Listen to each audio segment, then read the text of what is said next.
আইয়ুহাল্লাযীনা আমানু যকুরুল্লাহ যিকরান কাসীরা ওয়াসাব্বিহুহু বুকরাতাও ওয়া আসীলা। হে ঈমানদাররা, তোমরা বেশি বেশি পরিমাণে আমি আল্লাহ পাকের জিকির করো। সকাল সন্ধ্যায় দুইটা টাইম নির্ধারণ করে আল্লাহ পাক বলেন, বিশেষ করিয়া সকাল এবং সন্ধ্যা এই দুইটা সময় আমি আল্লাহর জিকির করো। এজন্য বাজান চরবনায় যান, উজানি যান, নানুপুর যান, যেখানে যান, যাইলে বলবে বাবা জিকির করা লাগবে, সকাল সন্ধ্যা জিকির করা লাগবে।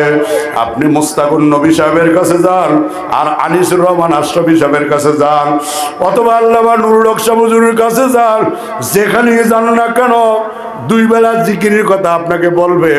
হয়তো সবকটা ভিন্ন হইতে পারে, ওজিফা ভিন্ন হইতে পারে। কয় বেলা জিকির? জোরে বলে, জোরে বলে, কয় বেলা?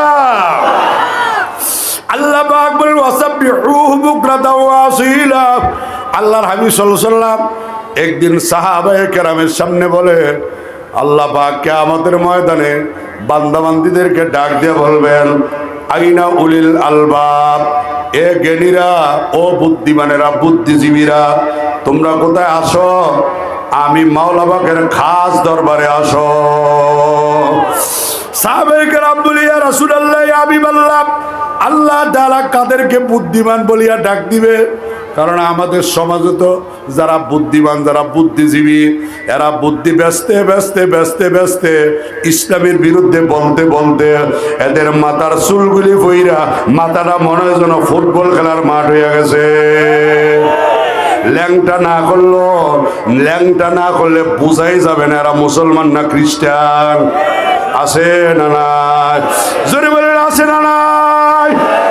আল্লাহর নবীকে সাহাবায়ে কেরাম প্রশ্ন করে, ইয়া রাসূলুল্লাহ, আল্লাহ পাক কাদেরকে বুদ্ধিমান বুদ্ধিজীবী বলে ডাক দিবেন? আল্লাহ তাআলা বলে, আল্লাহর হাবিব সাল্লাল্লাহু আলাইহি ওয়াসাল্লাম তখন কোরআনুল কারীমের আয়াত সাহাবায়ে কেরামের সামনে পেশ করেন। আল্লাযীনা ইয়াযকুরুনাল্লাহা কিয়ামান ওয়া কুউদান ওয়া আলা জুনুবিহিম ওয়া ইয়াতাফাক্কারুনা ফী খালকিস সামাওয়াতি ওয়াল আরদ রব্বানা মা খালাকতা হাযা বাতিলান সুবহানাকা ফাকিনা আযাবান নার। আল্লাহ তাআলা বলেন, যারা দাঁড়ানো অবস্থায় আমি আল্লাহ পাকের জিকির করে, বসা অবস্থায় আমি আল্লাহ পাকের জিকির করে, শোয়া অবস্থায় আমি আল্লাহ পাকের জিকির করে। ভাইজান, একটা মানুষ তিন অবস্থার যে কোনো এক অবস্থায় থাকে। হয়তো লোকটা দাঁড়াইয়া থাকে, না হয় লোকটা বইসা থাকে, না হয় লোকটা শুয়া থাকে। হাঁটলেও তো দাঁড়াইয়া দাঁড়াইয়া হাঁটা লাগে। কথা বলেন ঠিক কিনা?